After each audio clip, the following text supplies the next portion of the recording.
All right, everyone. Hello, hello. Happy Sunday. I did not expect to be doing a live stream on a Sunday. I have to admit this was unexpected, but there's breaking news and we need some updates and we need some clarity. And the man that is going to give us clarity around the hostile takeover of the Libertarian Party in New Hampshire is none other than Ben Richards. Ben grew up in Midcoast, Maine. He earned his undergraduate degree in philosophy before going on to earn his PhD in optical sciences at the University of Arizona. He became interested in libertarian philosophy, economics, and politics in 2008 after hearing Ron Paul in the Republican Party primary debates. In 2019, he joined the Libertarian Party as part of the Mises Caucus and was a delegate to the Libertarian National Convention in 2020. He is the current state organizer for the Libertarian Mises Caucus, and he is going to help us decipher what exactly has occurred in the last 24 hours. Welcome, Ben, and thank you for joining me.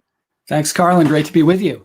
Well, I'm really excited. Now, we have a very important question before we dig into it, because there's a whole backstory leading up to what has occurred in the last 24 hours. But let's first things first. Who has custody of PorcFest?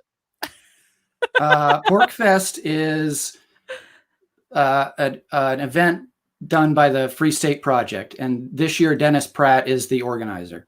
And I know you've talked to him before. I have, and Dennis is in the chat, and he has his comment there. So welcome, Dennis. So we'll look forward to hearing from him as well.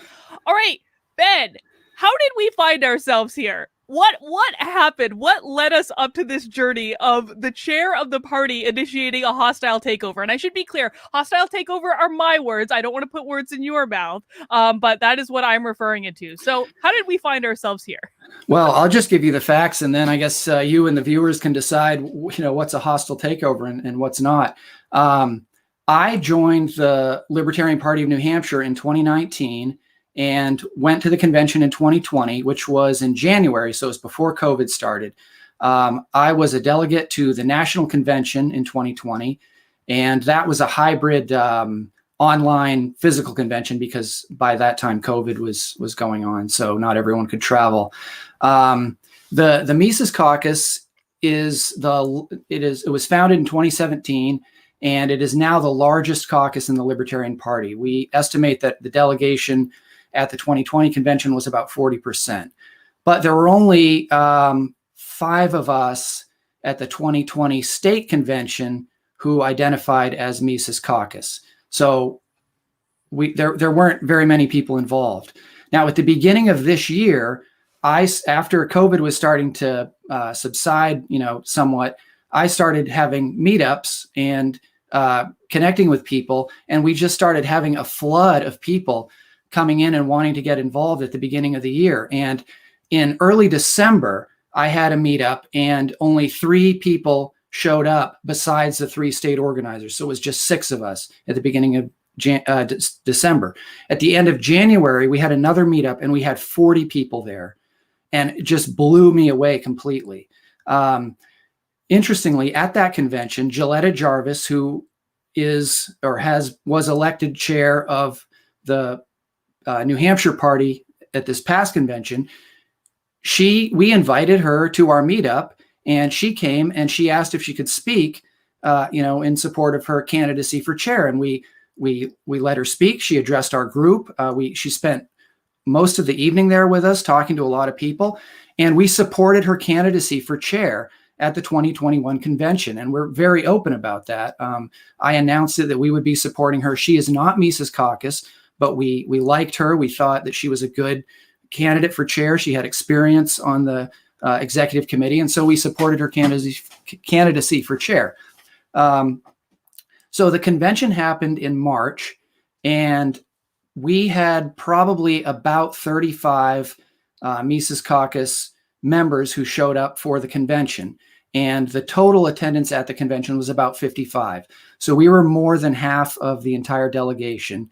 And we ran several officers for the executive committee. We got 3 officers elected who are from the Mises Caucus, and 3 others that we supported and endorsed, but were not Mises Caucus, but just people that we thought would be good to work with, including Gilletta Jarvis. Also, a lot of people signed up for various committees. We got several of our members on the Judicial Committee. We got several of our members on the Communications Committee. We got several of our, basically a lot of our members signed up for all of the committees. And a lot of these committees had been vacant. No one was on them. No one was doing anything with them. And so we got those committees kicked off again and started getting to work after the convention. The executive committee started meeting regularly again, which they hadn't been doing since May of 2020. As far as I've been able to determine, they did not meet after May of 2020, even though I believe the bylaws require them to meet at least monthly. So the executive committee started meeting again. We started having get-togethers as the state party. We started doing membership outreach and recruiting. We were getting a lot of people involved, new members coming on all the time. Actually, at the convention, I think there were 5 or 6 different people who joined as new lifetime members of the New Hampshire Libertarian Party, which is a big commitment financially as well. So, we were really starting to get a lot of traction and a lot of excitement around what was going on in the New Hampshire Libertarian Party. There has been some controversy with the social media on a few different occasions, and some of that, as I've heard, there's been some discussion on the executive committee. But what happened yesterday is that in the middle of the afternoon, we found out that the entire communications committee had been kicked off of all of the social media, had been kicked off of the website, and Gilletta announced from the website of the New Hampshire Libertarian Party that she had started a new organization with new bylaws, a new platform, a new oath that all new and current members would be required to sign, and a new executive committee. And that's, last I checked, that is posted front and center with a link on the homepage of the New Hampshire Libertarian Party. Now, none of this, go ahead. Well, can I stop you right there? Because yeah, sure. I remember, what was it? A couple of months ago, I sat down and me and my husband had drinks and a giant pretzel with you and with Eric. And, you guys kind of were like bringing me into the whole Mises Caucus and teaching me about all this stuff. And I got to say, Ben, you never mentioned the fact that a hostile takeover might be part of libertarian culture. So well, I'm just like a little bit confused about how the state chair can come in and just commandeer everything without anyone taking a vote and form a new organization and require anyone who wants to be a part of the Libertarian Party in New Hampshire to swear a loyalty oath. Yeah, and those are the questions we have, especially the executive committee, which was duly elected by the members in convention. I mean, there was never any question about the legitimacy of the elections, as far as I have heard. We have a judicial committee, and our bylaws specifically state how a situation is to be handled if a member of the executive committee is causing problems. They have to be, there's a mechanism for the executive committee to act. There's a mechanism for the members to act in removing a member of the executive committee. And in those cases, the judicial committee has the final jurisdiction over what is valid in the bylaws. And I can tell you, the Judicial Committee has not heard anything from anyone on this move or what's happened lately. So this has been done completely behind the back of the existing executive committee, other than obviously the chair, behind the back of the Judicial Committee, and most of all, behind the back of all of the dues-paying members who have been paying dues. Some of these people have been involved for years with the party and, paid dues for a long time. We have a number of lifetime members, as I mentioned, and one person just unilaterally starts a new organization without any vote, without a special convention, without any input from any of the other officers. Mm-hmm. Now there was another little controversy recently that it seems like may have precipitated this whole thing, which is there was a member of the party that the executive committee chose to expel, right? That's correct. a few weeks ago, or I don't even know, actually, probably not that long ago, probably last week, there was a member of the state party who has, for some people, for quite some time, appeared to be a fairly serious problem in her personal attacks on members of the party and so forth. And that member doxed Gilletta, the chair, and shared private phone and email information. A motion was made on the executive committee to expel her from the party for doxing Gilletta. And that motion passed unanimously by the executive committee, with Gilletta abstaining. This was done to protect Gilletta. And there's actually no provision in the bylaws for expelling a member. So if there was to be a challenge to that action, it would go to the judicial committee, and the judicial committee would have to make a decision in that case. But that did not happen. And I've heard some, there's a lot of chatter going on right now around the internet, and some people have said that the expulsion of this member was part of the reason for the formation of the new party. I am not aware if Gilletta herself has made that claim. She may have, but I don't know if that's the case. Mm-hmm. Well, isn't that why she's saying that? So isn't her, and please correct me if I've got any of this wrong, because I think, we've all been looking at information from a lot of different places. And so, who knows?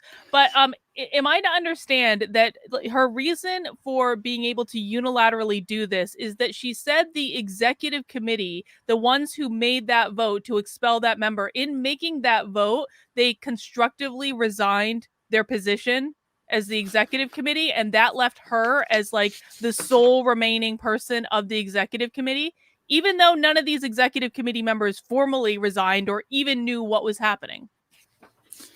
I might have that wrong. That's possible. I'm not sure that I have seen that. Okay. Yeah, I don't know what basis she is claiming, but here's the thing. Our bylaws are very clear. If the executive committee does something wrong, then the process is to bring that to the attention of the judicial committee, and the judicial committee has the ability to either, overthrow or overturn the executive committee's decision, or affirm it and make a ruling. But that wasn't done. So, if she had a problem with members of the executive committee, or thought that something was being done, in violation of our bylaws, then it would have been her job first to bring it up in the executive committee and say, this is a violation of our bylaws, which, by the way, she did not do. She abstained from that vote, and she did not call the motion out of order as chair of that committee. And it did not come to the judicial committee either. Mm-hmm, mm-hmm. All right. So we aren't quite sure if that's the argument, that's what precipitated it. But regardless of whether it is or isn't, it's, let me just repeat back what I just heard. Regardless of how this happened, what we do know for sure is that Gilletta completely ignored the bylaws of the party, which says that there is a process for dealing with this, and that process involves going through the judicial committee. That's correct. Okay. I mean, I don't think there's no process in the bylaws for forming a new organization, but she is acting as the chair of the existing organization. And as far as I'm concerned, that organization is intact. We have a duly elected executive committee. We have the members. We have a judicial committee. We have all the other committees that were elected by the members at the convention in accordance with the bylaws. And this new organization has stolen our social media accounts. They've stolen our website. It is possible they have stolen some physical equipment from our storage unit, because that is now empty, and it had several $1,000s of audiovisual equipment. We don't know where that went. So there's a lot of things that are pretty shady that we're still going to be obviously pursuing in the coming days and weeks. Mm-hmm. So is your current position on this, is your position that Gilletta has basically gone rogue and has kind of formed her own little branch of the party, but the current, the Libertarian Party of New Hampshire currently still exists in its form with the duly elected executive committee, and whatever Gilletta is doing is kind of separate from that? Yeah, that is absolutely my position. She is trying to get her or new organization recognized by the National Party as the Libertarian Party of New Hampshire. And the LNC, that's the Libertarian National Committee, my understanding is they'll be meeting tomorrow night and they'll be discussing this. But I mean, there's the idea that someone could just unilaterally replace the bylaws with new bylaws with no input from the bylaws committee, the executive committee, the judicial committee, or the members is beyond ludicrous to me. I mean, every year there's a bylaws committee, and at every convention they come with suggested revisions, and they read those suggestions to the members, credentialed at the convention, and the members vote on those. They vote yes or no. So you can't just hand in a new set of bylaws and say this is the new these are the new rules. Yeah, and it does seem that some of the changes she made to the bylaws are specifically in response to the fact that the Mises Caucus has been taking over, because there's some weird provision in it about like you have to be a member for 2 years or something, which would eliminate a lot. I mean, basically all of the new members that have come into the party. But I want to go back to the role of the National Party in this, because Gilletta does have a letter from the chair of the National Party basically saying that she has sole authority over the Libertarian Party in New Hampshire. Am I wrong? My understanding, if you read that letter closely, it is from, I believe it's from June 7th. And all it does is acknowledge that Gilletta is the chair of the New Hampshire Libertarian Party, which was true on June 7th.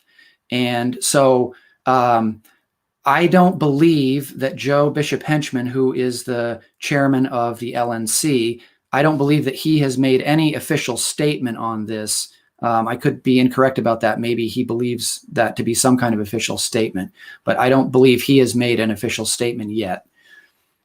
Okay, so we'll look for more information on that. Dennis in the chat says new bylaws also extended Gilletta's term to 4 years from 1 year. So that seems to be just a slightly self-serving measure. So, yeah, I haven't read her new bylaws, to be honest. I haven't read the new bylaws yet. Well, okay, so Ben, what is happening next? Where do we even go from here? What avenues are being pursued to rectify this situation? Well, we have certainly been contacting the LNC and protesting that this was done.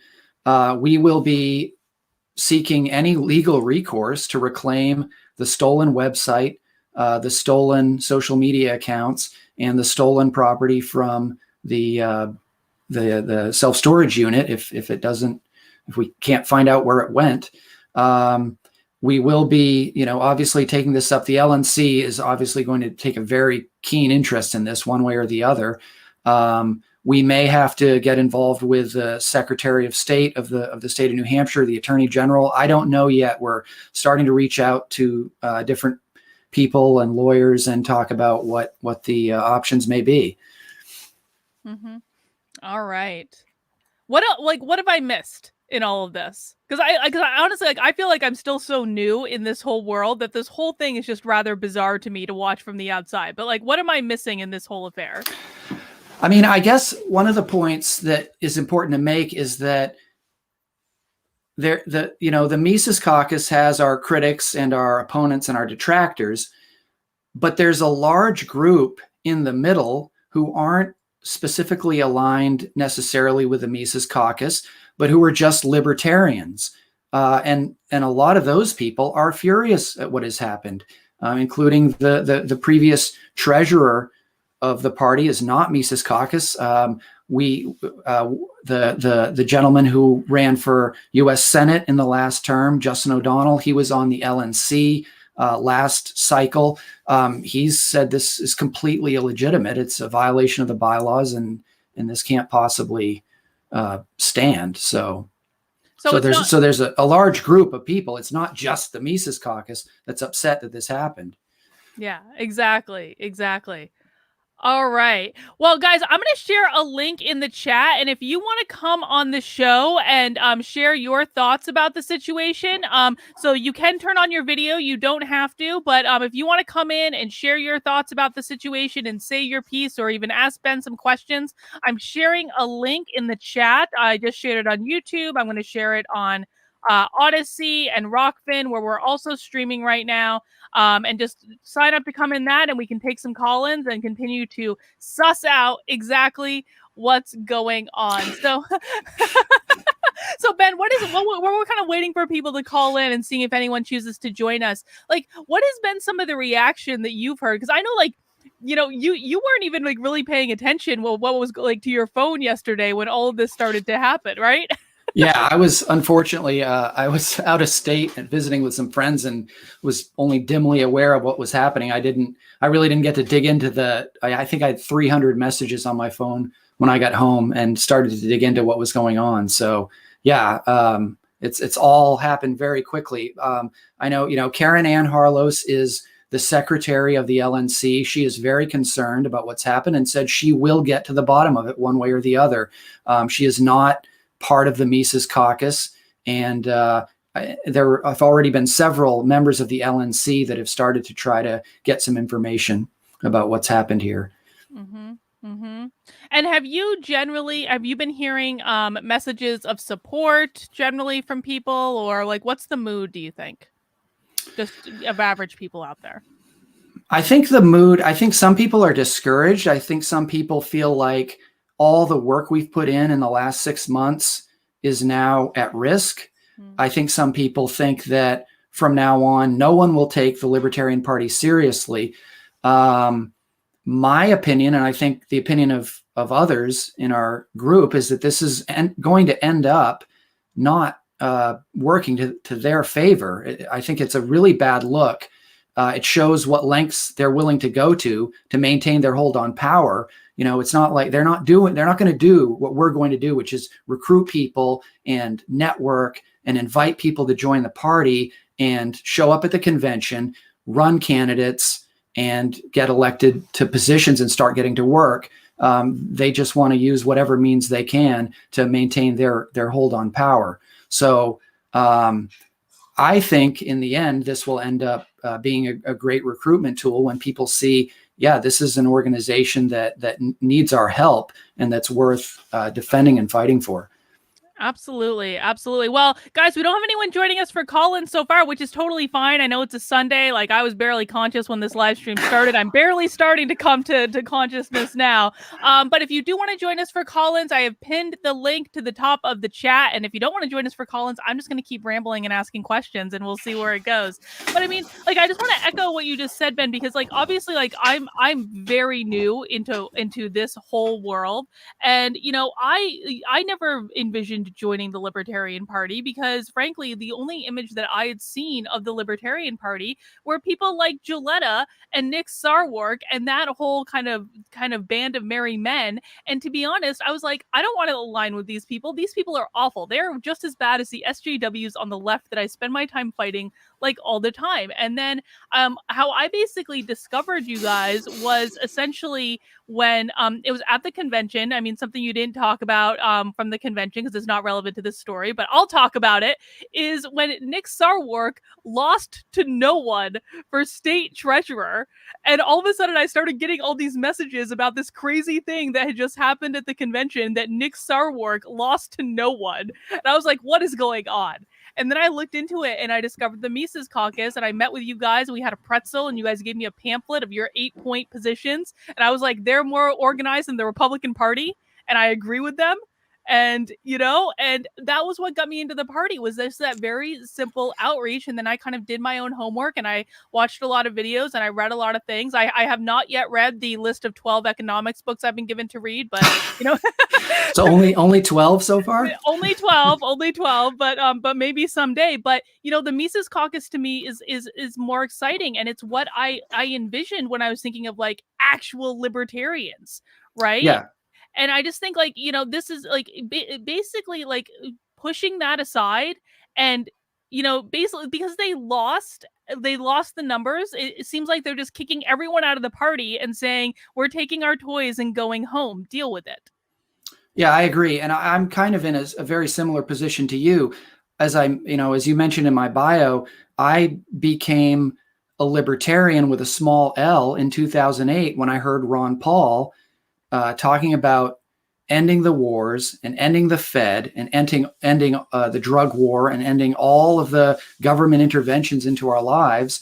And I did a lot of reading. I went to events. I got involved in a lot of ways, but never even crossed my mind to enter or get involved with the Libertarian Party because the candidates they were running just seemed to be so completely uninspiring. I couldn't even figure out what they were doing. I think from our point of view, if the basic message of the Libertarian Party is, well, we'd like to legalize drugs like the Democrats, but we'd like to, protect guns like the Republicans. It's kind of like, I don't think that's going to really inspire anyone particularly to get involved. Like, why not just stay with the other two parties?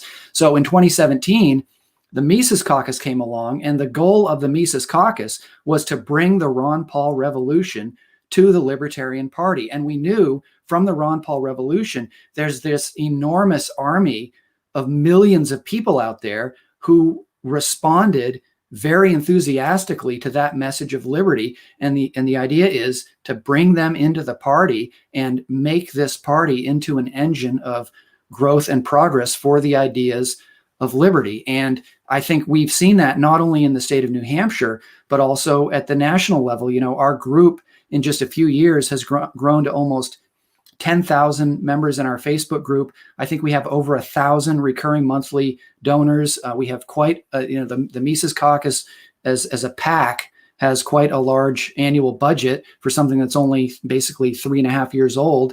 And just this month, the chairman and founder of the Mises Caucus, Michael Heiss, went full time as the chairman of the Mises Caucus.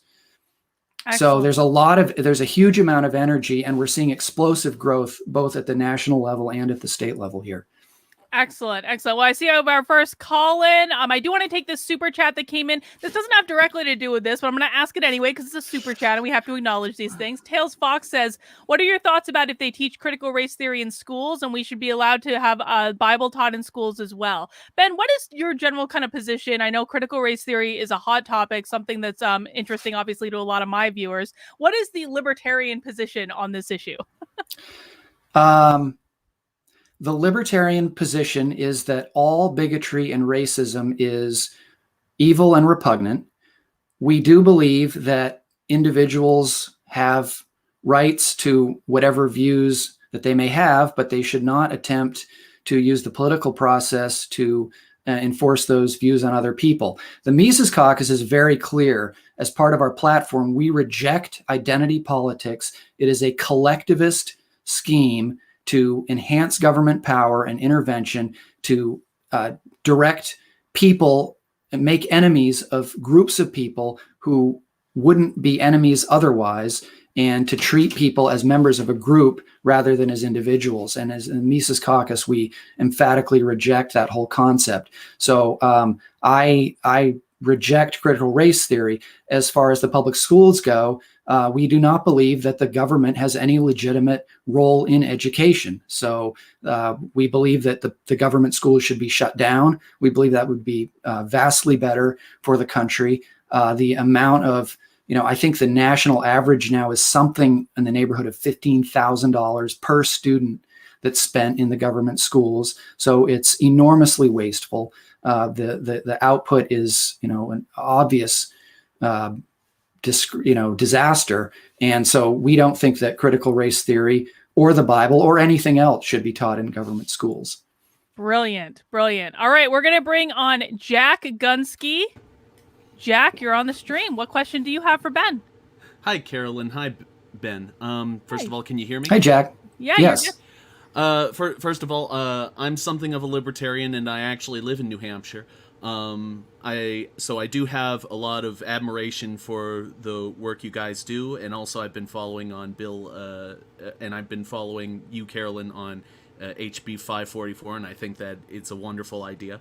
I do have a question in regards to unification, because libertarianism is an inherently divisive topic amongst libertarians. And so, do you have any ideas on anything that could possibly unify the party to the point where they can actually take some sort of action together? Because it seems as though if you ask 10 libertarian questions, 10 libertarians one question, you'll get 10 different answers from them. Yeah, that's a great point. It's something that gets discussed a lot, not only in our circles of the Mises Caucus, but in the libertarian world at large. And we believe in the Mises Caucus that the idea of liberty is something that should have a broad appeal to lots of people, and that we can promote liberty in the U.S. political process with a large number of groups who have varying opinions. And I'll give a couple of examples. One example that's very divisive in libertarian circles is abortion, and another is open borders. And so, as an example, the Mises Caucus specifically does not take a position on abortion or on open borders, because we believe that there are good libertarians who should be allies in the fight against the state without having to, affirm one side or the other on those very divisive issues. So we think that there's a large amount of coalition building that can be going on. And another thing that's, I don't know if it's unique to the Mises Caucus, but something we emphasize strongly is the idea of coalition building. So, for instance, we want to work with groups on specific legislative issues that we are in agreement with them on.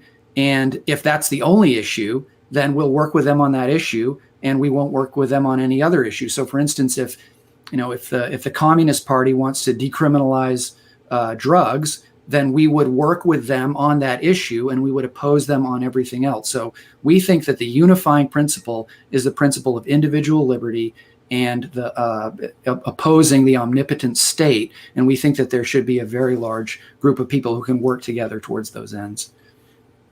Would this mean that presumably then would your party be putting forward a candidate at all for running for any offices? Because presumably, if they were to put forth a candidate, they would have to take a position on those specifically divisive issues, because people will just come up to them and ask them, I mean, do you support abortion? Yeah, that's true. So the platform of the Libertarian National Party is debatably pro-choice or neutral. To most people, I think it looks to be more pro-choice than neutral. But different candidates have had different views on that, and they sometimes get asked, and I think that they just state their personal views. And sometimes they may say, well, that's my personal view, but that would not be part of my campaign for president, for instance. So, Ron Paul famously is pro-life, but he believes that issue should not be, he believes it's not in the constitutional jurisdiction of the federal government, and that it should be an issue that's settled at the state and local levels. Okay. All right. Well, thank you, Jack, for joining us. Thank you for having me on. Thanks, Jack. All right. If anyone else wants to call in, the number is pinned to the top of the chat on YouTube and is in the chat on both Odyssey and Rockfin. Ben, I've got a couple more questions here that have come in via Super Chat. Miles, hi Miles. Do you think the Mises Caucus will form their own party? Also, when I first heard about this story, I thought something happened between the company Gillette and Libertarians. What is it? Okay, first off, what is it with Libertarians and women with JJ names? Why do you attract these women with JJ names? Oh, that's a good question. I hadn't made that connection before, and I don't know the answer. I can't help you with that. Sorry. All right. But I mean, in regards to his first question, do you think the Mises Caucus will form its own party? I mean, I think that, so my perspective on this is that the Mises Caucus exists within the Libertarian Party, and in New Hampshire, at least, already has the numbers. Yeah, that's right. And like I say, we had 40% of the delegation at the last national convention. Since then, our revenue has almost tripled. Our membership has increased by at least a factor of 4, the number of people who have said that they would like to go to the next convention has increased by a factor of 3 or 4. So we believe that we're strongly positioned to have a big impact in the Libertarian Party and really move it forward. And so, and we are a caucus of the Libertarian Party. So the answer is no, we would not have any interest in forming a new party. And to me, this whole affair, and again, this is my very layperson's perception of the whole thing, this whole affair seems to relate directly back to the fact that the Mises Caucus has the numbers, and the party traditionalists or pragmatists, whatever you want to say, they don't like that they are completely outnumbered and out of control in this situation. Yeah, I think that's exactly right. And I think that they've had this, small party for a long time, and it's been in their control, and there's not very many of them, and they like to have influential positions within that organization. And now that's put at risk, and they are not happy about it. To me, it's funny, like my whole experience with this, because, there are so many different like Facebook groups and chats and like all these things. And I kind of got added to all of them around the same time. And I didn't really know the difference between any of them. And so I was just like posting what I wanted to post and wherever I happened to be at the time. And I remember distinctly my first experience posting in the Libertarian group member, the LPNH only members party on Facebook. And I don't even remember what I posted, but I do remember that I was immediately attacked by several party members who were basically telling me, get the F out. Yeah, and we've had... This is great. I'm a newcomer to the party, and you guys are already telling me to leave. It's just like... Yeah, right. And some of our people who have joined were right away called names and had accusations thrown at them with no evidence and nothing to back it up. So, that's just, we just find that to be abhorrent that someone would treat a new member that way, especially someone that maybe hasn't been involved and is just getting interested in the ideas of liberty and wants to find out more about what we believe and what what our goals are. So, I've seen a lot of talk about, Gilletta saying that the Mises Caucus is making it harder for people to run to win elections, and, they shouldn't have to put up with that. But my perception is like elections are won by numbers, and it doesn't matter what you do if you don't have the numbers. And if you're driving voters away simply because you may not like who they voted for in the past or any previous affiliations, you're not going to win on election day, no matter what you do. Yeah, I agree with that. And I think that's probably one fairly fundamental difference in perspective that could come up within, the Libertarian Party and maybe, somewhat emphasizing the Mises Caucus, what really is the goal of the organization. Now, it is a political party. So, by design, it is supposed to be involved in the political process. But, I think when we hear someone talking about, winning the White House, we think that there's nothing pragmatic about that, right? It's not going to happen, and that the role of the presidential candidate for now is to get the message of liberty out to more people and inspire people and bring more people into the movement until, as you say, we start having numbers to be able to make an impact. I will say we have some ideas in New Hampshire about how we can start making legislative impacts for liberty, and those things are actively being discussed, and we'll probably be putting some of those plans into action in the coming months and years. Awesome. Well, Quirkier, I see you've joined in the chat, but your devices aren't connected yet. So while I'm waiting for you to connect your camera and or microphone, I'm going to bring up this super chat from Derna1804. When I first registered as a libertarian 17 years ago, the party was a patriotic organization representing the liberal values of the founding of our country, that the laws exist to protect personal liberty, not anarchism. Ben, what do you say to that?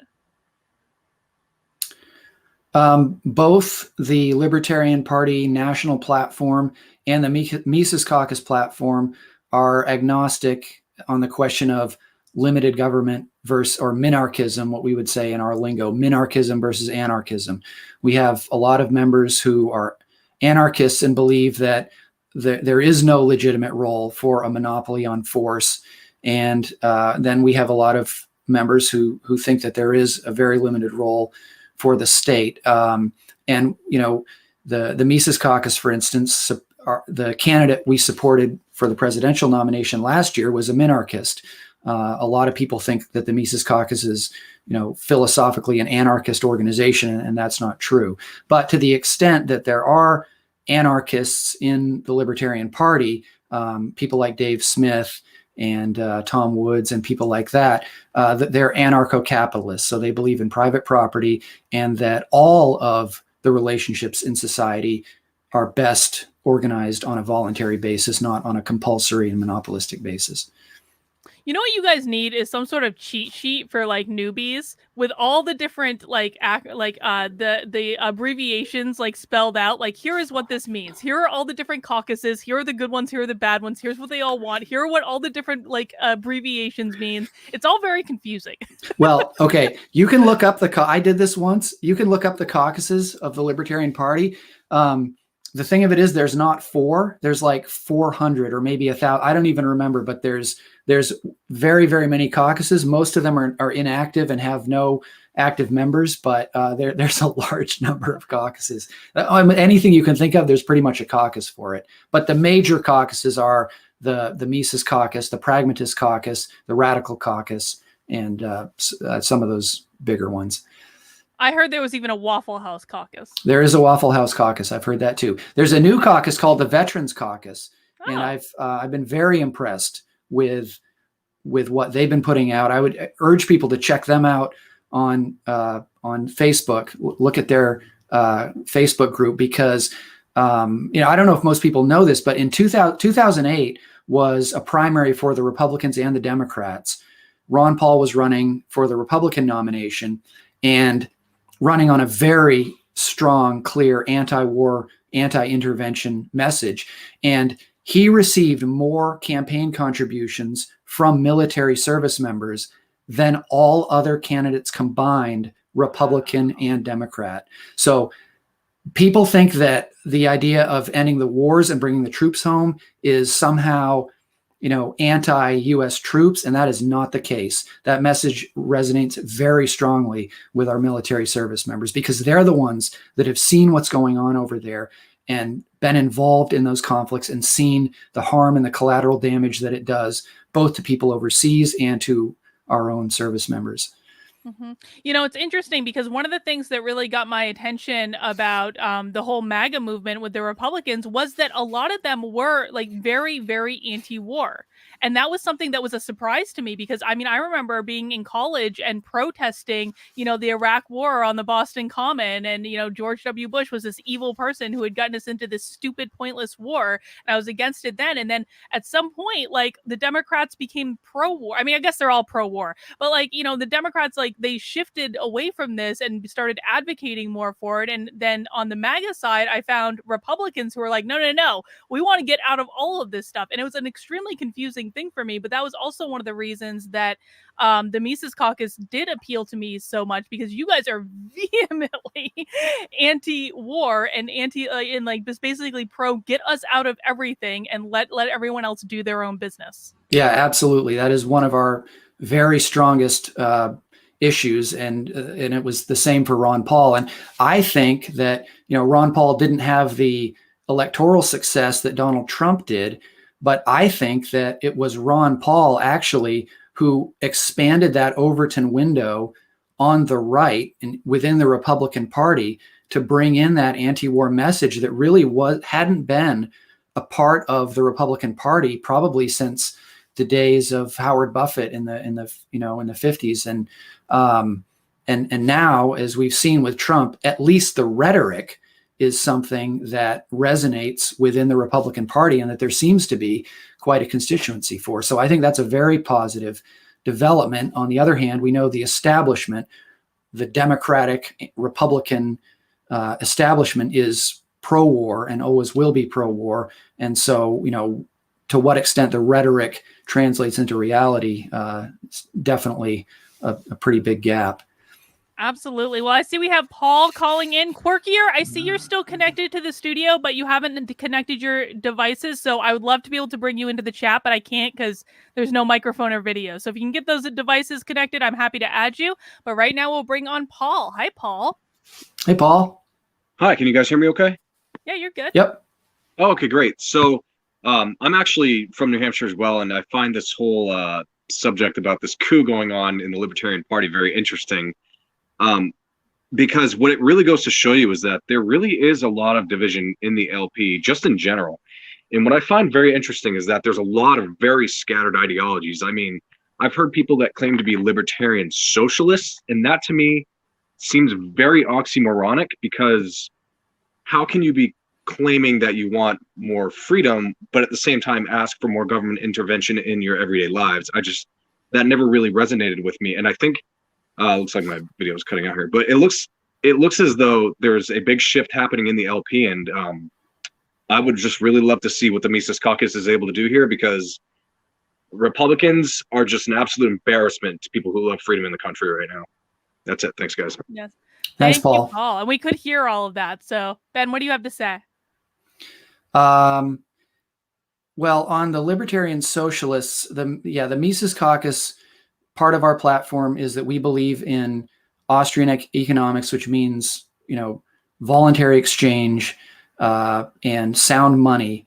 So we do specifically state that we do not believe socialism is compatible with a free society.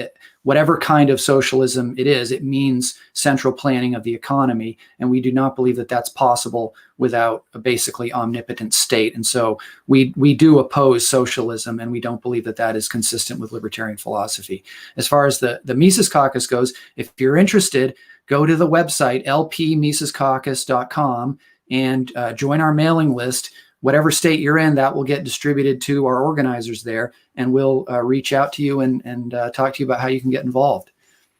Awesome. We got a couple more call-ins now. And guys, remember, if you want to call in, it is just pinned to the top of the chat. You are welcome to join. We have Ian B. Hi, Ian. Hello. Hi, Ian.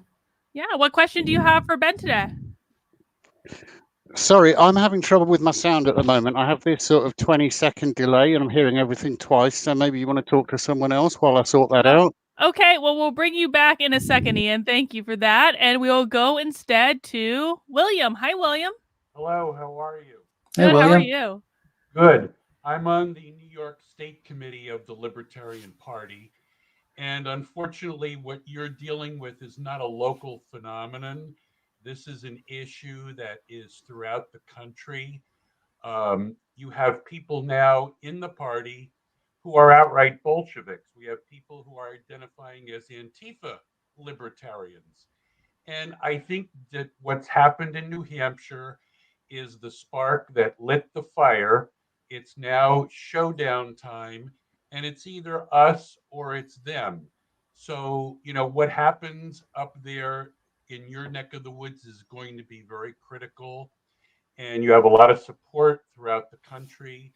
And I think it's high time we get back to being the Libertarian Party rather than the Libertarian Socialist Party. I mean, to be honest about it, and I always try to be objective, we've had people in the past who have tried to graft the Republican Party onto the Libertarian Party. We had that fiasco in Florida several years ago with Augustus Invictus, who turned out to be a white supremacist. So, this is a phenomenon across the board. But right now, the primary threat is from the far left.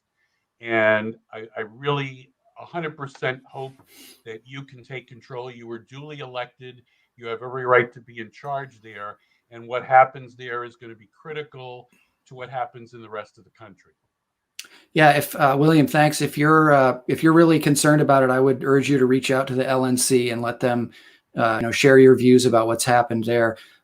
Personally, in this particular instance, I don't think this is an issue of socialists or Bolsheviks against libertarians. I think it's just an issue of the former members of the party who want to maintain control, doing whatever they need to do to maintain control, just pure politics and pragmatism.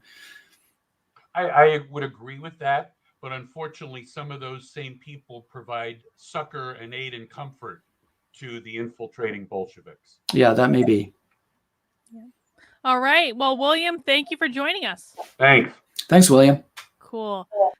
Eric, I see you've joined, but your devices aren't connected yet, so we'll wait for you to get those devices connected. Let's go to some super chats. I looked into the LP here and found little energy for gaining local seats to affect change, rather interest in being a spoiler for national events. This is an argument, Ben, that it honestly really bothers me because ever since I kind of decided to join the Libertarian Party and tell the Republicans to kiss off because they weren't interested in winning anyway, and I thought if I'm going to lose, I might as well lose with the people that I actually align more with on principles. And I the feedback that I got is, you're basically taking our votes away from us, as if I owe them my votes. And I find that whole idea that I owe the Republicans my vote, otherwise I'm basically voting for Democrats, honestly, to be highly offensive. What do you think? Yeah, I agree. I think that's something we fundamentally deny several of the premises in that line of thought, one of which is that, I'm somehow morally obligated to vote for the lesser of two evils. If I have two candidates who are basically opposed to all of my most fundamental principles, that for some reason I have to try to figure out which of them is least terrible, and I'm obligated to vote for them. So, we reject that. And the other thing, we hear this a lot, in such and such a race, the Libertarian candidate received more votes than the margin between the Republican and the Democrat. So they swung the race or ruined the race for someone who might have been better. But the fact is, obviously some people that vote Libertarian might otherwise vote Republican or Democrat, but I don't even think that's the case for a majority of people. I think an awful lot of people that vote Libertarian would not vote. They would rather not vote at all than vote for either the Republican or the Democrat. So when I hear arguments like that, I just, I just don't agree with that premise that all of those votes are stolen from one or the other candidates. Right. They're not their votes. They're not you can't steal something that's not yours. Right. And when I wasn't voting for, basically since 2008, it is not the case that when I wasn't voting Libertarian, I was voting Republican. I was not voting. If there wasn't a candidate I supported, I didn't vote for them. Right. Which I frankly think if the Republicans started actually doing that, their party would turn around a lot quicker than they think. Truman, Return to Reason, says not a fan of big game hunters, but I will make an exception for those who slay rhinos. Thank you, Truman. Truman, who got attacked yesterday by the Hillsborough County GOP Twitter account when someone was drunk tweeting at 10 o'clock at night. But that's a different story. Dragonwater says, not a Libertarian, but why do groups like the woke left or the Mises Caucus keep playing this insurgent game instead of founding their own party that is built around their values and ideals? I mean, I guess that's a legitimate question. Why didn't the Mises Caucus just form its own party?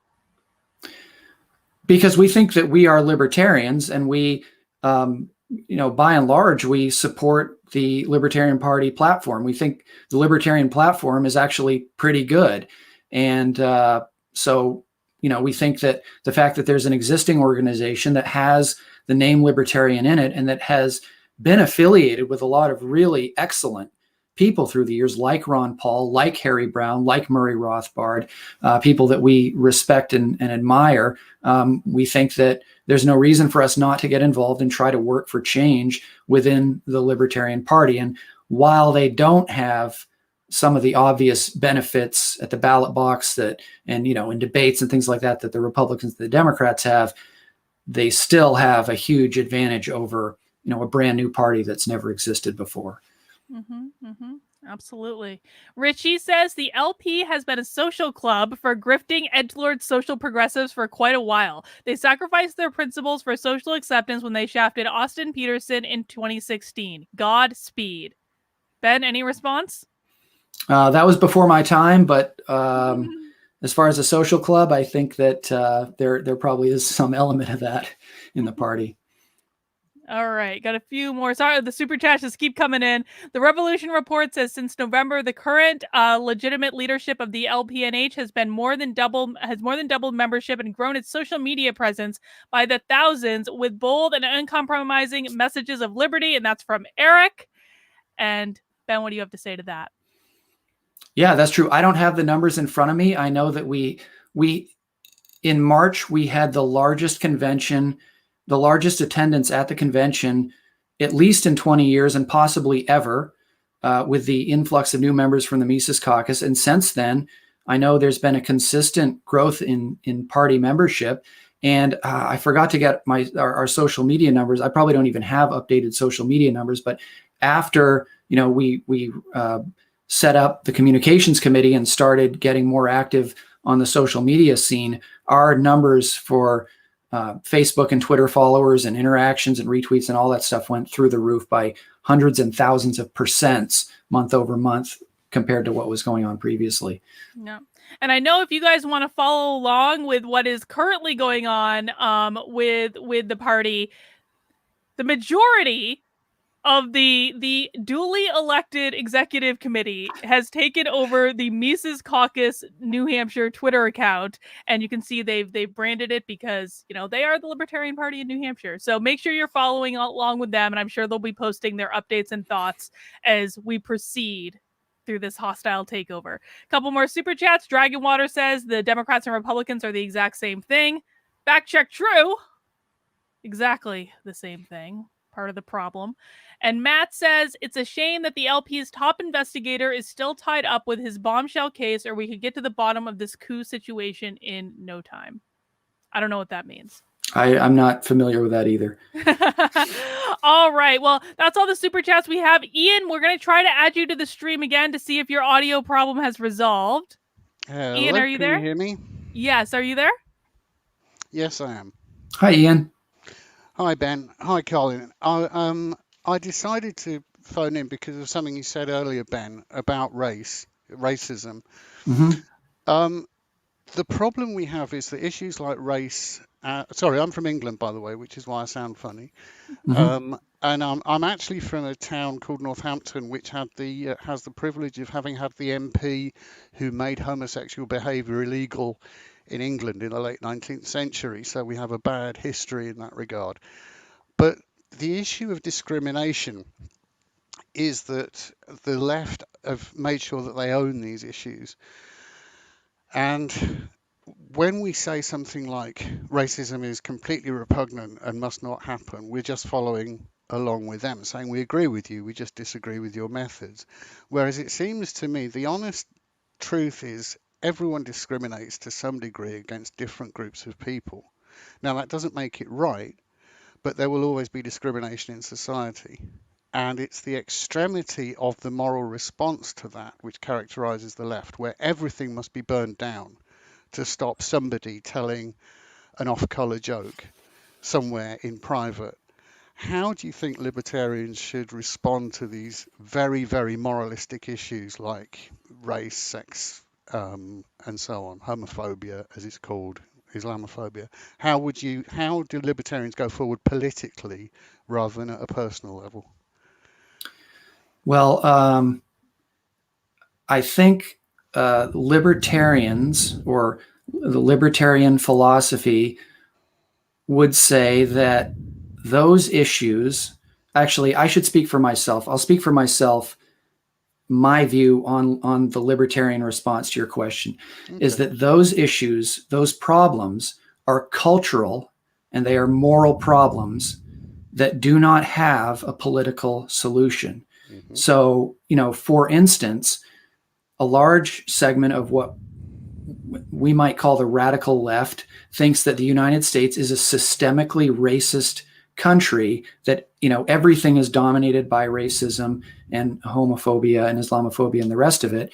And our point would be, well, I think even if that were true, it's just not a political issue. There's nothing that the state can do to try to make things better other than enforcing property rights, keeping equal justice before the law, and not giving preferential treatment to one group or another, but looking at each individual as an individual in the eyes of the law and treating them that way. And I think that has been a cornerstone of the Western legal tradition for a long time. So that would be my answer to that question. So I like that answer. But what I meant was, what messages How do you turn that into something you can say to people in a soundbite, if you like? Because the left just scream racism and they get their foot soldiers out on the street so that millions of people believe there is this terrible crisis of systemic racism. Whereas, as I said, in reality, sure, some people are going to be racists or have discrimination against gay people or long-haired people or short people or there's always some level of people not liking different groups of other people. The systemic racism message is that if you allow any of that, however minor, it will inevitably end up in, the 1930s Germany kind of thing.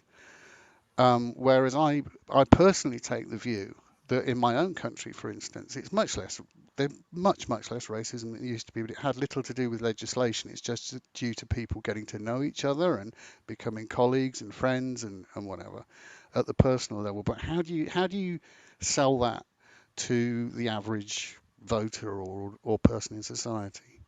I think we have the expert on that question with us, Dr. Carlin.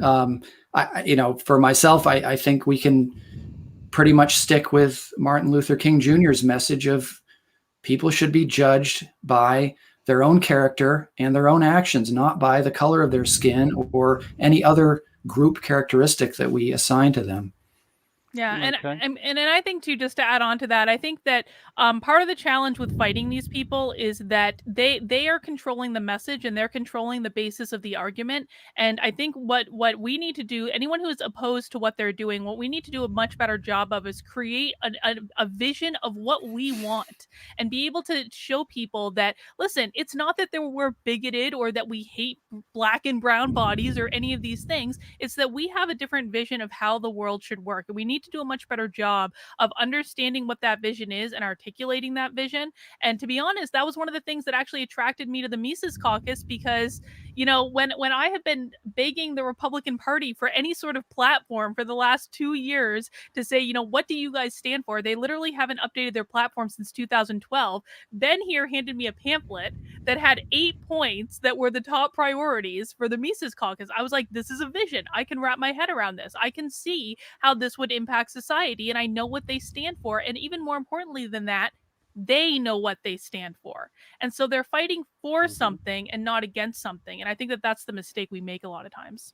One thing I think that can be potentially soundbited, a point that we make a lot of the time, is that most of the people that the United States is bombing all over the world, the millions dead in Iraq and in Syria and in Yemen and in Somalia and in every other place, most of those people are not white Europeans. Okay. Mm-hmm. And if we care about them, where they're dying, with open slave trade markets in Libya now, why don't we care about those people? That's being done by our government. So it seems. Do you mind if I carry on? Or yeah, we can go on for a few more minutes. Sure.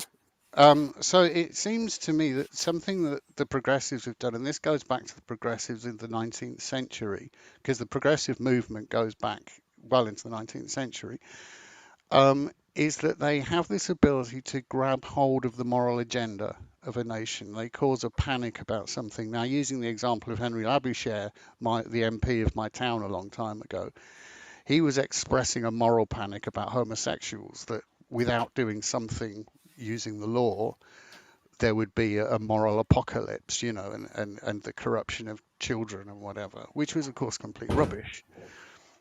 How do libertarians grab that moral agenda? I'm not sure I have the answer to that. Or is it just something that libertarians should think about more than necessarily just policy? I guess I mainly would say what I said before is that libertarianism as a political, philosophy, or libertarians in terms of policy, just don't believe that those personal choices are a result or are a legitimate or within the legitimate role of the state to address, and that the best thing for peace and prosperity and harmony among different people is to let them get along and trade and organize themselves as they see fit and keep the state out of the business. Okay, but sorry, last point, quick Okay, quick point. is that what the enemy will do is they will say this is such a moral crisis that the state has to get involved. So we need a message which says, which is very powerfully, the state cannot do any good, and there is not a crisis. If you see what I mean. Last point. It's a fair point, I think. I do. Thank you. All right, Ian, go ahead. Oh, I was just going to say, I mean, the fundamental question is, what is the legitimate function of the state, and how expansive is it? How total is its legitimacy in controlling every aspect of people's lives? And is it like in the Middle Ages, perhaps? Does it have jurisdiction over our thoughts and our attitudes and our beliefs, or does it only have jurisdiction over our actions? Mm-hmm. Okay, thank you. Thank you, Ian. Ben, when that conversation was happening, I was thinking about one of the bolder messaging tweets that I was very proud to have had a part in authoring, that said something like, end systemic racism, defund the government schools. And I was like, that actually is the solution. This is where this whole idea comes from, is from the schools and the teachers unions. All right, we have got a couple more super chats and then we're going to wrap things up. Demon2441 says, so what is your opinion of where the LP goes next? If these actions are condoned by the National Party, why are local level efforts lacking? What do you think, Ben? I mean, we're just going to have to wait and see in the next few days what the response of the LNC is. Personally, I don't see how the LNC could possibly condone this. It's just unilateral, throwing out the bylaws. And I mean, if that could be done, if they say, yeah, that's okay, that means any executive committee member in any state party could just throw out everyone else and start a new organization and call it a day. So I don't think the LNC is going to stand for that, but I don't know what they're thinking. I don't know what they're going to do. So we're just going to have to respond, and proceed according to how they respond. All right. Student of history says, my comment on the statement this lady put out, this lady being Gilletta, if not to push for liberty in a bold and bellicose nature, then what is the point of libertarians? I think it's a very fair question. Yeah, that's our point too. I mean, we think that there is a life and death struggle between society and the state. And just, the last year is an instance when the government shut down society, sent people into their homes, shut down their businesses, closed their churches. And what was the message coming out of the Libertarian Party or the National Party or the state party? Was just about nothing against those. And so we think if we're not willing to take controversial stances in defense of personal liberty, then we may as well pack it up and go home. Absolutely.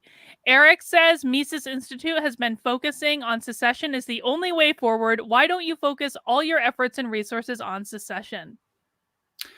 Yeah, I mean, part of the Mises Caucus program is localism. We believe in local politics, and we believe in decentralization, localism, secession, nullification, things like that. And so we're very one aspect of secession would be functional secession, and part of that would be nullification. So we're very active in supporting and introducing bills that would legislation that would have the states nullifying and opposing federal incursions. And one of the bills that was introduced by one of our friends in the legislature this past cycle was a Defend the Guard bill, which would make it would prohibit the governor of New Hampshire from deploying National Guard members to overseas conflicts, except in the case of a congressional declaration of war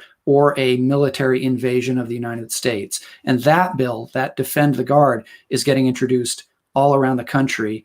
And it's things like that. Also, just in New Hampshire in the last week or two, there's been a bill that passed the House and the Senate. I think it's next to the governor's desk to nullify federal gun control laws. So we believe that those are the first steps in the political resistance to the centralizing tyranny and in moving toward a more decentralized and voluntary society. Excellent. Bob, thank you for the nice big super chat, Bob. Please spend $1 burning something the bad people love and the rest buying something for the good people. Mises Caucus for the win. Thank you, Bob. Oh, there was also another question. So Eric, who was trying to join in the call-in but couldn't get his audio to work, so I'm gonna bring the chat up here. Do you believe that the Libertarian Party is becoming more radical and woke by the day because of Joe and Jarvis seem to be prone examples of this? No, I don't think that's the case. I think this is their death throes, the death throes of the party establishment. Because we're showing up with numbers and getting involved and we're not just showing up and voting and then going home. We're showing up and signing up for committees and getting elected and looking for candidates to run for office and things like that. And this is going on all over the country. It's not just in New Hampshire. So I think they are losing, and that is why, if she had the votes on the executive committee, she could have followed the bylaws, but she doesn't. So she has to throw out the bylaws and unilaterally put in a whole new set of bylaws and platform. So I think those are not the actions of someone who is winning. I am still so thoroughly confused at how anyone, I've been a libertarian for 5 minutes, and how can someone be a libertarian for years or decades and not understand that unilaterally throwing out bylaws violates the non-aggression principle? I mean, truly.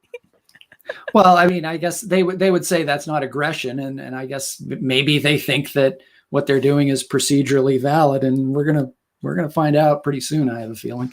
Oh, it's also dramatic. Dragonwater says none of these national organizations want people speaking up. I think that's, I don't know. I don't know that I put that as much on the Libertarians as I do the Republicans. And Ashley Marie says, how did one person, even if she is the chair, manage to seemingly pull off a hostile takeover? Wouldn't she? Oh, this is a good question. Wouldn't she need help and support from others involved? Was Gilletta a one-woman hostile takeover force? No, certainly not. I mean, she must have had help and at least people advising her. But like I mentioned, we don't yet know. We don't have hard evidence of what the extent of other people's involvement in this has been, including the chair of the LNC, Joe Bishop Henchman. So those are things we're going to have to be finding out in the next few days. But yeah, I agree. I don't think she could have done this, completely by herself. But the mechanism was she had access to the social media accounts, and she just, kicked out the communications committee and did the same. Locked the executive committee out of the website, and our storage unit is empty. We don't know who stole the equipment that was in the storage unit, but it's all gone. So. Mm-hmm. All right. Well, Ben, that's all the chats and the call-ins we have for today. Do you have any final words or messages before we conclude? I would just say, if you're interested in learning more about the Mises Caucus or the Libertarian Party, check out lpmisescaucus.com. You can read our platform there. You can read our mission and our strategic focus, and join our Facebook group, get involved, join the national membership list, and your state organizer will reach out and tell you how you can get involved. So that's it. Thanks, Carlin. Really appreciate it. Yeah, of course. And guys, I will be keeping you guys updated, and I know the Mises guys will be keeping you updated via the Twitter account and through their other platforms. And I just want to say, I really want to encourage everyone, because I know there are some Mises Caucus folks here today, and I know there are just some average walkaway people that really don't understand why I'm even getting involved and wading into this whole mess. But I really want to encourage everyone that hasn't taken a look at the Mises Caucus, you really need to, because if you just look at the Libertarian Party and say they suck and Joe Jorgensen said Black Lives Matter and I will never even consider that, you're missing the bigger picture of what's going on. And there is hope in this. Honestly, I have been, again, like I said, I've been in all their chats. Well, maybe not all of them, because I think there's like 87,000 chats, but I've been in many of their chats and many of their groups for the past several weeks. I've been so impressed with what I've seen from the Mises Caucus. I have literally seen more organizing out of the Mises Caucus in New Hampshire in the last several weeks than I've seen out of the Republican Party in the last year. So they give me hope. I'm thrilled and blessed to, be a member.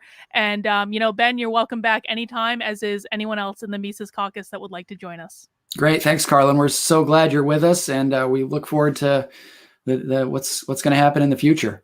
All right, guys. Well, that's all we have for today. We'll keep in touch and have a great rest of your weekend, and we'll see you soon.